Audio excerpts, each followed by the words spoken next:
So hello guys, क्या हाल चाल, कैसे हो भाई सब। इसके साथ स्टार्ट करते हैं वीडियो का सेकंड पार्ट, जो कि है pharmacology B pharma fourth semester pharmacology की यूनिट सेकंड फार्माकोडायनेमिक्स। इसका फर्स्ट पार्ट हम ऑलरेडी कर चुके हैं। अगर आपने वो वीडियो नहीं देखी तो जाओ देखो, उसके बाद इस वीडियो पे आओ, फिर ये अच्छे से समझ में आएगी। तो चलते हैं यार, इसका स्टार्ट करते हैं आज की वीडियो, जो कि रिसेप्टर के बारे में। अब रिसेप्टर क्या होते हैं?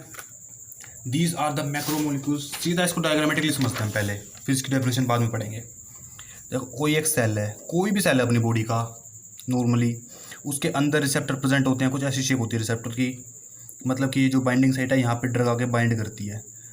इसके बाहर प्रेजेंट होते हैं और इसके सरफेस के ऊपर प्रेजेंट होते हैं, यूँ। सही है। तो इसकी अब डेफिनेशन पढ़ते हैं। दीज आर द मैक्रोमोलिक्यूल्स और binding site located on the surface और इनसाइड द सेल और आउटसाइड द सेल, जो हमने अभी देखा है। सही है। उसके बाद second, recognise the signal molecule और drug and initiate the receptor. मतलब अगर कोई ड्रग या कोई मॉलिक्यूल या कोई केमिकल आ रहा है ना, तो उसको ये रिकॉग्नाइज करता है और उसको अपने ऊपर बाइंड होने देता है, और उसके बाद एक्शन शो होता है। बस इतनी सी बात है, एक लाइन की डेफिनेशन लिख देनी है। अब इसके बाद हम इम्पोर्टेंट टर्म्स देखते हैं कुछ, जैसे इंपॉर्टेंट टर्म्स लिखी हुई हैं। एगोनिस्ट। अब एगोनिस्ट क्या होता है भाई, इससे जानने से पहले ना हमें नॉर्मल प्रोसेस का पता होना चाहिए अपनी बॉडी का। हमारी बॉडी की नॉर्मल प्रोसेस आखिर होती क्या है। अब जैसे ये मान लो, ये हमारी बॉडी का ये न्यूरॉन है, कोई भी न्यूरॉन जो ब्रेन के अंदर प्रेजेंट होते हैं। अब न्यूरॉन के अंदर क्या होते हैं, बहुत सारे केमिकल्स होते हैं, जैसे एसिटाइकोलिन हो गया, डोपामाइन हो गया, और भी भाई नॉन एड्रेनलिन हो गया, दुनिया भर के। अब हम एग्जांपल के लिए एसिटाइकोलिन मान लिया हमने। अब ये रिसेप्टर है, ये किस कहीं का भी रिसेप्टर मान लो ये रिसेप्टर हार्ट वाला रिसेप्टर है, हार्ट के ऊपर प्रेजेंट है ये। सही है।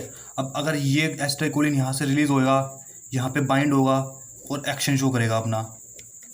अब एसिटाइकोलिन का काम होता है हार्ट रेट को डिक्रीज करवाना, हार्ट रेट डिक्रीज करवाना, समझ रहे हो। अब अगर मान लो हमें कोई डिजीज़ हो गया, हमें कोई ब्रेन का डिजीज़ हो गया, और हमारा जो न्यूरॉन है वो ख़राब हो गया, वो डैमेज हो गया अंदर से, वो एसिटाइकोलिन को रिलीज़ नहीं करवा पा रहा है यहाँ से, तो भाई इसको तो एक्शन करने के लिए चाहिए कोई ना कोई आगे यहाँ पे बाइंड होए, तभी तो हार्ट बीट कंट्रोल हो पाएगी। नहीं तो हार्ट बीट पता नहीं डिक्रीज़ नहीं कर पाएंगे, तो क्या पता कितनी ज़्यादा हो जाए वो। तो इसको तो कोई ना कोई चाहिए। तो इस केस में हम क्या करते हैं, बाहर से कोई ड्रग दे देते हैं।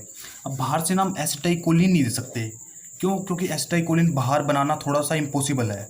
तो हम क्या करते हैं इस केस में, हम कोई ऐसी ड्रग बनाते हैं जो बिल्कुल डिट्टो एसिटाइकोलिन की जैसे दिखने में हो, उसका स्ट्रक्चर भी बिल्कुल वैसा हो, उसके एक्शंस भी बिल्कुल वैसे हो, उसकी सारी चीज़ मतलब एसिटाइकोलिन जैसी होनी चाहिए, डिट्टो है। और उस ड्रग का नाम है निकोटिन।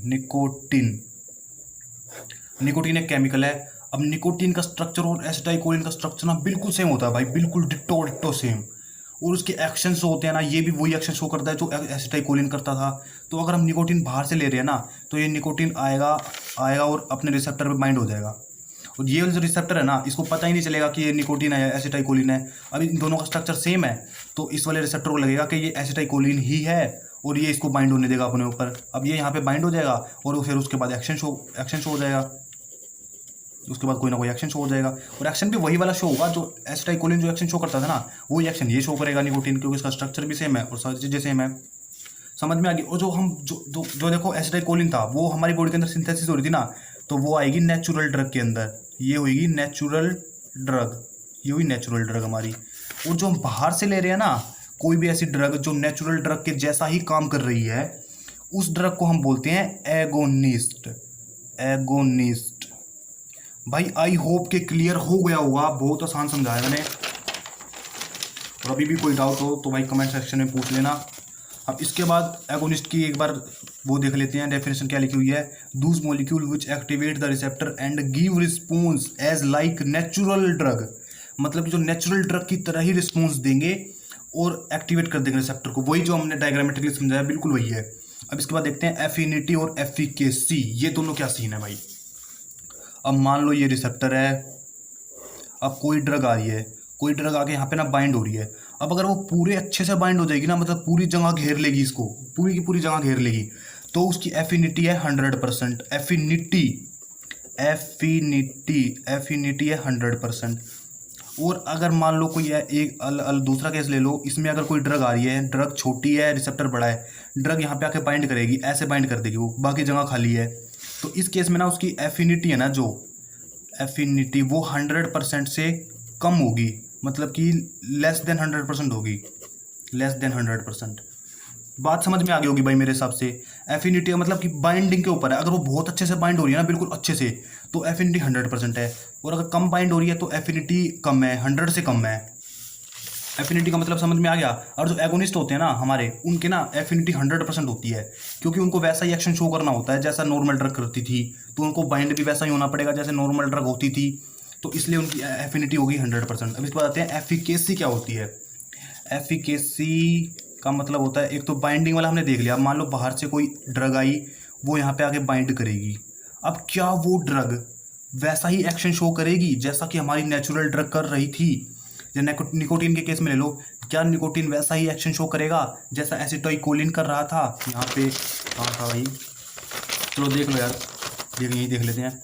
क्या मान लो ये अपना एसिटाइलकोलिन है, ये नॉर्मल है, एसिटाइलकोलिन नॉर्मल अपनी बॉडी में सिंथेसिस होता है। अगर एसिटाइलकोलिन यहाँ पे आके जैसा भी एक्शन शो कर रहा था, क्या निकोटीन भी वहाँ पे आके वैसा ही एक्शन शो करेगा, कि या फिर उससे थोड़ा बहुत कम एक्शन शो करेगा, या उससे थोड़ा बहुत ज़्यादा करेगा। इसको बोलते हैं हम एफिकेसी। अगर कोई बाहर से दी जाने वाली ड्रग भी बिल्कुल वैसा ही एक्शन शो करे जैसा हमारी नॉर्मल ड्रग करती थी, तो उसकी एफिकेसी होगी 100%, समझ गए। और अगर वो उसका एक्शन हमारी जो नॉर्मल ड्रग थी उसके एक्शन से थोड़ा कम है, तो उसकी एफिकेसी हो जाएगी लेस देन 100%। आई होप कि भाई क्लियर हो गया होगा यहाँ तक तो कोई डाउट नहीं होना चाहिए।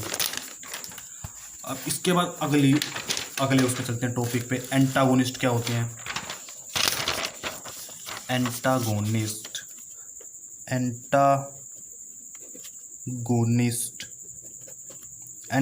क्या होते हैं। अब जैसे मान लो ये हमारा रिसेप्टर है, इस पे कोई भी ड्रग आती है, यहाँ पे बाइंड करती है और अपना एक्शन शो करती है।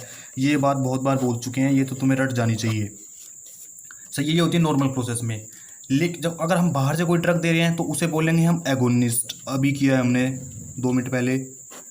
लेकिन अगर हम बाहर से कोई ऐसी ड्रग दे दें जो यहाँ पे आके ना बाइंडिंग तो पूरी 100% दिखा दे, मतलब कि उसकी एफिनिटी तो हो जाए 100%, लेकिन एफिकेसी उसकी होनी चाहिए जीरो एफिकेसी होनी चाहिए उसकी। क्यों? हम ये चाहते हैं कि जो एक्शन हमारी बॉडी में हो रहा है ना, जो ड्रग यहाँ पे जाके बाइंड हो रही है और उसके बाद जो भी एक्शन प्रोड्यूस हो रहा है, हम ये चाहते हैं, हम उस एक्शन को रोकना चाहते हैं, हम चाहते हैं कि वो एक्शन रुक जाए। तो इस केस में हम क्या देते हैं, एंटागोनिस्ट देते हैं। अब एंटागोनिस्ट का और नेचुरल ड्रग का ना स्ट्रक्चर बिल्कुल सेम होता है। अब एगोनिस्ट का और नेचुरल ड्रग का भी सेम होता था, और एंटागोनिस्ट का और नेचुरल ड्रग का भी बिल्कुल सेम होता है। अब सेम होने के बाद रिसेप्टर को पता नहीं चल पाता कि ये एंटागोनिस्ट है या नॉर्मल ड्रग है, वो इसको यहाँ पे बाइंड होने देता है, ये यहाँ पे बाइंड हो जाती है। ये बाइंड तो बिल्कुल वैसी होती है डिट्टो जैसे एगोनिस्ट होता था, 100% एफिनिटी शो करती है, लेकिन एफिकेसी 0 है। मतलब ये एक्शन कोई शो नहीं करेगी, एक्शन इसका कोई 0 है। यहाँ पे आके बाइंड होके इसको ना रिसेप्टर को ब्लॉक कर देगी। अब ना तो ये किसी और ड्रग को यहाँ पे बाइंड होने देगी और ना खुद कोई एक्शन शो करेगी, मतलब 0 कर देगी एक्शन। फाइनल रिजल्ट हमारा निकलेगा 0, फाइनल रिजल्ट 0, फाइनल एक्शन 0 हो रहा है एंटागोनिस्ट के केस में। अब देख लेते हैं, देखो, prevent the action of agonist, मतलब कि एगोनिस्ट की जो ड्रग है उसके एक्शन को अगर हम रोकना चाहते हैं तो हम एंटागोनिस्ट दे देते हैं। एंटागोनिस्ट एफिनिटी तो 100% शो कर देगी, मतलब बाइंड तो वहाँ पे जाके हो जाएगी और किसी को बाइंड भी नहीं होने देगी, लेकिन उसका जो एक्शन है ना वो 0 रहेगा। ना तो वो खुद एक्शन शो करती और ना किसी और को बाइंड होने के बाद एक्शन शो करने देगी वो, क्योंकि खुद ही बाइंड हो जाएगी वहाँ से। आई होप के भाई यहाँ तक समझ में आ गया होगा। अब चलते हैं अगला टॉपिक, इनवर्स एगोनिस्ट। ये सिंपल सा यार, कुछ नहीं है इसमें। तो Dooj molecules which activate receptor but produce response in opposite direction. समझ गए, डेफिनेशन में समझ गए होगे। मतलब कि ये भी एक तरीके के एगोनिस्ट ही हैं, एफिनिटी इनकी भी 100 हो जाएगी या लेस देन 100 हो जाती है कभी कभी, लेकिन इनका जो रिस्पॉन्स है ना वो अपोजिट डायरेक्शन में आएगा। मतलब कि एगोनिस्ट जैसा रिस्पॉन्स दिखा दी थी, अगर एगोनिस्ट हार्ट बीट इंक्रीज करवा रही है तो ये डिक्रीज करवा देगी, बस ये है, अपोजिट डायरेक्शन में इनका रिस्पॉन्स आने वाला है।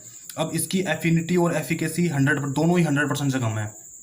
अब इसके बाद आते हैं पार्शियल एगोनिस्ट। अब देखो नाम से पता चल रहा है पार्शियल एगोनिस्ट। अब एगोनिस्ट का मतलब हमें पता है कि कोई भी ड्रग अगर बाहर से आके वैसा ही एक्शन शो करे जैसा नॉर्मल ड्रग करती थी तो वो एगोनिस्ट है, ये इतना हमें पता है। लेकिन पार्शियल एगोनिस्ट में क्या होता है, मतलब कि कोई भी ड्रग बाहर से आके उतना एक्शन शो करेगी जैसा नॉर्मल ड्रग कर रही थी, लेकिन नॉर्मल ड्रग से कम एक्शन शो करेगी। तो भाई कहने का मतलब ये है कि जो ड्रग है वो एगोनिस्ट तो है, लेकिन वो पार्शियल एगोनिस्ट है। मतलब वो एक्शन तो शो करेगी अपना, मतलब उसकी एफिकेसी है, तो कुछ ना कुछ तो है, कुछ ना कुछ रिस्पॉन्स तो वो देगी, लेकिन पार्शियल रिस्पॉन्स देगी। जैसे इसकी डेफिनेशन लिखी हुई है, which activate the receptor to give partial response. मतलब कि एगोनिस्ट तो पूरा 100%, एफिनिटी भी इसकी 100% थी और एफिकेसी भी 100% थी, लेकिन इस केस में इसकी एफिकेसी वो 100% नहीं हो सकती, वो 100 से कम होगी। सिंपल चीज़ है यार, पार्शियल एगोनिस्ट है तो पार्शियल रिस्पॉन्स देगी, बस यही है भाई। इस वीडियो में, इस वीडियो का एंड यही करते हैं। तो फिर मिलेंगे अगले पार्ट के साथ, तब तक के लिए गुड बाय, टेक केयर।